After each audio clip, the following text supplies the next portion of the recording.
안녕하세요. 5살 된 딸을 키우고 있는 30대 초반의 주부입니다.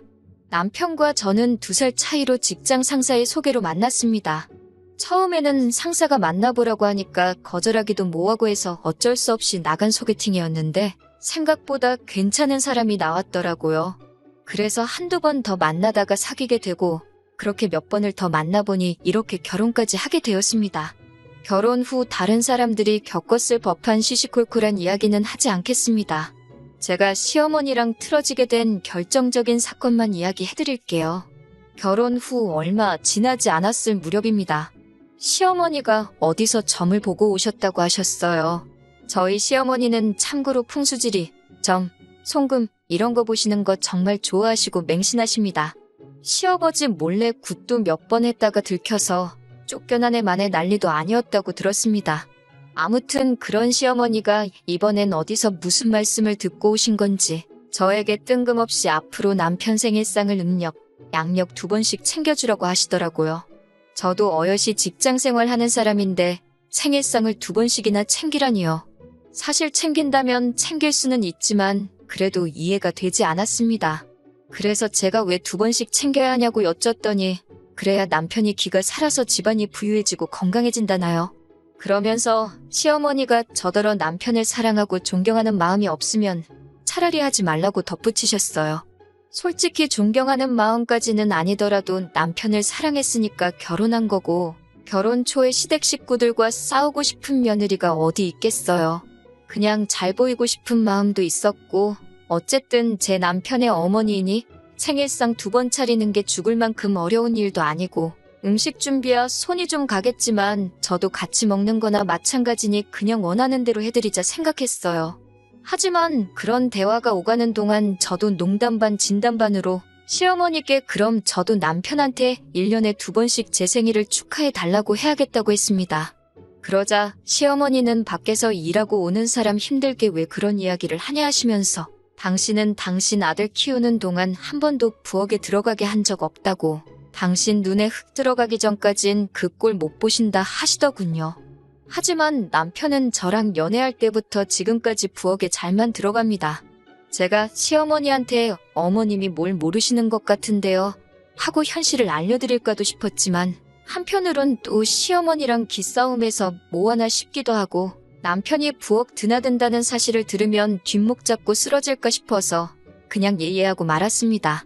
대신 나중에 남편에게 당신이 시어머니께 전화해서 중간 역할 잘 해달라고 부탁했고 자기 생일 시어머니가 원하시는 대로 2번 챙길 테니 당신도 생일도 2번씩 챙겨달라고 했습니다. 남편은 미안하다며 알겠다고 했고 그렇게 잘 넘어간 줄 알았습니다.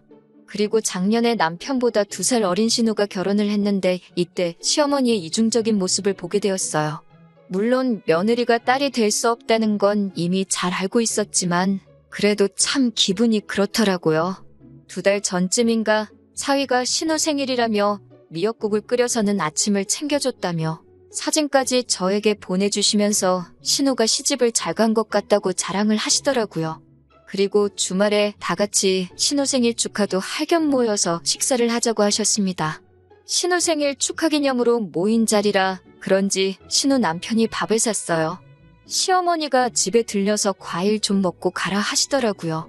그렇게 다 같이 모여서 차 한잔하며 이런저런 이야기를 하는데 시어머니가 계속 사위가 최고라며 입이 닳도록 칭찬을 하시더라고요.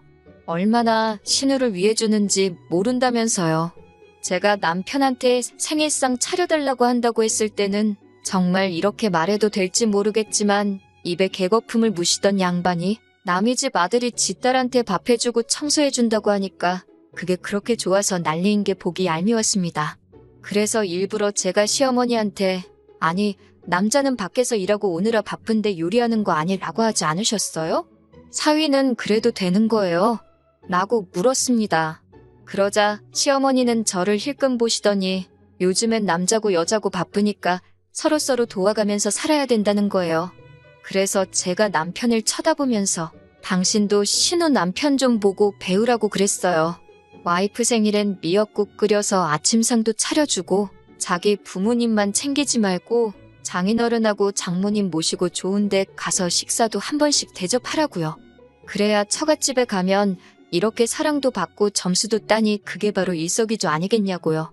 아랫사람이어도 배울 점이 있으면 배워야 된다고 했더니 시어머니는 도끼 눈을 하고 저를 째려만 보시고 아무런 말씀도 안 하셨어요. 본인도 본인이 무슨 말을 했는지 기억하고 있다는 거죠. 저는 그런 시어머니를 보면서 보란듯이 신우한테도 남편 생일은 음력하고 양력 다 챙겨줘야 되는 거 알고 있었냐고. 그래야 남편이 길을 피고 가정도 부유해지고 건강해진다. 그래야 사랑받는 아내가 된다고 어머님이 그러시더라 했어요. 그러자 시어머니는 대번에 무슨 생일상을 2번이나 차리냐고 신혼에는 합이 좋아서 그런 거 없어도 잘 먹고 잘 살 거라고 그러셨습니다. 그래서 제가 시어머니께 저랑 남편도 사이 좋은데 저한테는 대체 왜 그러시냐고 물었더니 너네 부부는 너가 기가 너무 세서 우리 아들이 길을 펼 수가 없다고 했다는 거예요. 이 모든 대화를 듣고 있던 신우가 시어머니께 제발 어디서 미신 같은 거 듣고 와서 주변 사람들 힘들게 하지 말라면서 언니랑 오빠가 행복하다면 된 거 아니냐고 시어머니한테 뭐라고 하더라고요. 그러면서 신우가 결혼 전에는 몰랐는데 이제 보니까 엄마 진짜 진상 시어머니라고 저 볼 면목이 없다며 제 편을 들어주었습니다. 시어머니는 아무 말도 못하시고 얼굴색만 울그락불그락해졌더라고요. 그렇게 얼마 안 있다 신우부부는 저희보다 집이 조금 더 멀어서 먼저 자리에서 일어났습니다. 곧 이어 저희도 집에 가려는데 시어머니가 저한테 왜 사위 앞에서 자기 꼽을 줬냐며 성질을 내셨습니다. 솔직히 말하면 결정타는 신우가 날렸는데 저한테 화풀이를 하시더라고요. 그러면서 저에게 넌 네 신우가 잘난 남자 만나서 시집간 게 그렇게 질투가 나니? 그러시는 거예요. 그래서 제가 네, 질투나요. 저는 팔자가 사나운 건지 뭔 놈의 복이 박복한 건지 남편 생일상은 2번씩 차려가면서 좋은 소리도 못 듣고 내 남편은 누구 남편하고는 다르게 요리도 못하고 장인장모도 제대로 못 챙기고 시댁은 시댁대로 지 마누라가 기가 세다고 못마땅해 하시고 정말 속상하다고 그랬습니다.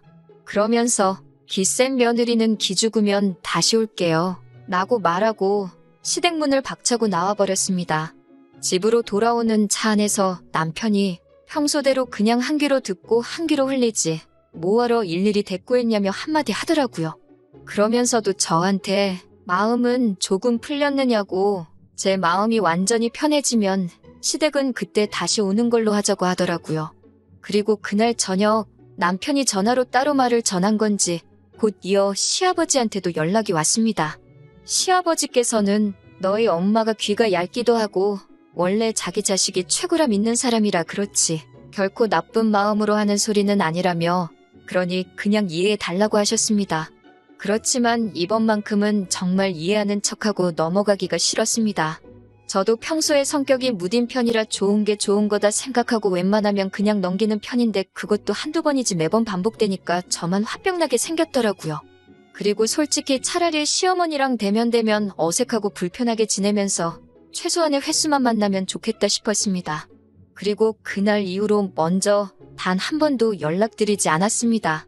지금까지 시어머니로부터 먼저 한 3번 정도는 전화가 왔었는데 받지도 않았습니다. 솔직히 무슨 뜻으로 전화하신지도 모르겠고 괜히 통화 잘못했다가 사이가 더 안 좋아질 수도 있겠다 싶어서 피한 것도 맞습니다. 그러자 다시 한번 시아버지께 연락이 왔습니다. 시아버지 말씀에 의하면 신우가 시어머니께 몇 번이고 저에 대해서 이야기를 했다고 하더라고요. 자기도 결혼해서 살아보니 저 같은 여자가 없다면서 신우가 저였으면 벌써 엄마 때문에 스트레스 받아서 진작에 이혼했을 거라고 했다더라고요. 그런 말씀을 전하시면서 시아버지도 신우 입에서 이런 소리 나오기 전에 제가 기분 나빠지기 전에 당신이 먼저 시어머니의 언행을 단속했어야 하는데 못해서 미안하다고 오히려 저에게 사과를 하셨습니다. 그러면서 마지막으로는 어찌됐든 상관없으니 제가 하고 싶은 대로 하라고 하시더군요. 신우도 다시 한번 저에게 전화를 걸어서는 자기가 시집가기 전에는 시어머니가 제 욕을 하면 그냥 맞장구 쳐주고 그랬는데 나도 결혼하고 다른 집 며느리가 되고 보니 자기가 봐도 자기 엄마가 저한테 너무 지나쳤다면서 숙이고 들어갈 필요 없다고 하더라고요. 시어머니를 제외한 모든 가족이 제 편에서 이야기를 해주니 고마운 마음에 가슴이 벅차오르더라고요. 하지만 한편으로는 미안한 마음도 들었어요. 그 후로 며칠이 지나 시모에게서 전화가 다시 걸려왔는데 역시나 또 받지 않았습니다. 그러자 문자로 시어머니가 이게 다 니들 잘 되라고 한 소리니 맘상하지 말라고 하시더군요. 솔직히 이쯤에서 알겠다고 할까도 생각했지만 다시 예전처럼 돌아가긴 싫었습니다. 시간이 좀 걸리더라도 저도 존중받는 며느리가 되고 싶었습니다. 저는 혹시나 시어머니가 저랑 연락이 안 된다는 핑계로 친정에 전화라도 거시면 어쩌나 싶어서 친정 부모님께 최근에 있었던 일들을 솔직히 말씀드렸습니다. 그러자 친정아버지는 그래도 그렇지 어른한텐 너무한 거 아니냐 하시면서도 그동안 마음고생 많았겠다며 이참에 못하겠는 건 못하겠다고 짚고 넘어가라고 하시더군요. 그 후로 친정 부모님이 남편을 불러서는 남자가 중간에서 역할을 잘해줘야 시어머니도 저도 적당히 친하게 지낼 수 있는 거라며 현명하게 처신하라고 조언해 주셨습니다. 남편은 몸둘바를 모르겠다는 듯 안절부절하면서 연신 저희 부모님께 이렇게 걱정을 끼쳐드려서 죄송하다고 하더라고요. 그리고 엊그제 시어머니한테 또 전화가 걸려왔습니다. 고민 끝에 전화를 받았더니 다짜고짜 시어머니가 넌 아직도 그런 걸로 꽁하고 있냐고 물으시더군요. 뭘 삐지고 그러냐면서요. 그래서 제가 저 삐진 거 아니라고, 제가 그렇게 속 좁은 사람 아니라고 했습니다. 그러면서 저도 그동안 속에 담아뒀던 이야기를 쏟아냈습니다. 저도 저희 부모님한테는 곱게 키운 하나뿐인 딸이라고, 기세다고 구박받으라고 남편하고 결혼하는 거 허락해 주신 거 아니라고요. 그동안 저한테 매번 기가 세다느니, 참 못났다느니, 저한테 상처 주신 거 사과해 주시면 좋겠다 했습니다. 그러자 시어머니는 어른이 이 정도 하면 아랫사람이 적당히 숙이고 들어오면 되지, 뭘 그렇게 오바를 떠냐면서 세상이 말세라며 먼저 전화를 끊어버리셨어요. 이 대화를 하고 나서 저는 남편에게 이번 명절부터 당분간 나는 시댁에 안 가겠다고 했습니다. 딸아이도 못 보여드린다고요. 손녀 보고 싶으시면 저한테 연락하고 저희 집으로 오시라고, 그게 아니면 안 된다고 했습니다. 올 가을 추석에 시어머니가 어떻게 나오실지는 모르겠지만 지금 상황에서는 저만 못된 며느리로 몰고 가는 시어머니가 믿고 야속해서 이게 최선인 것 같아요. 그래도 그동안 마음속에 담아놓고 함한시키던 말들을 털어놓고 나니 속이 후련하고 홀가분합니다. 게다가 이번 기회를 통해 시아버지도 신우도 남편도 다 저의 노고를 알아준다는 사실을 확인해서인지 마음 한구석이 따뜻해지기도 했고요. 남편 말로는 시어머니가 가족들도 다 자기 편이 아니라고 신세한탄을 한다고 하십니다. 그런데도 신우나 시아버지 두 사람 모두 시어머니 말 들은 척도 안 하고 끝까지 제가 잘못한 거 하나도 없고 제가 그렇게 나오는 것에 대해서도 당해도 싸다는 식으로 저를 옹호해주고 있다고 하네요. 지성이면 감천이라고 시어머니도 언젠가 다른 가족들처럼 제 본심을 알아주실 날이 올 거라고 믿습니다. 조금 오래 걸릴 것 같긴 하지만요. 그래도 나중에 언젠가는 이 일을 가지고 추억담처럼 재밌게 나누는 날이 왔으면 좋겠네요.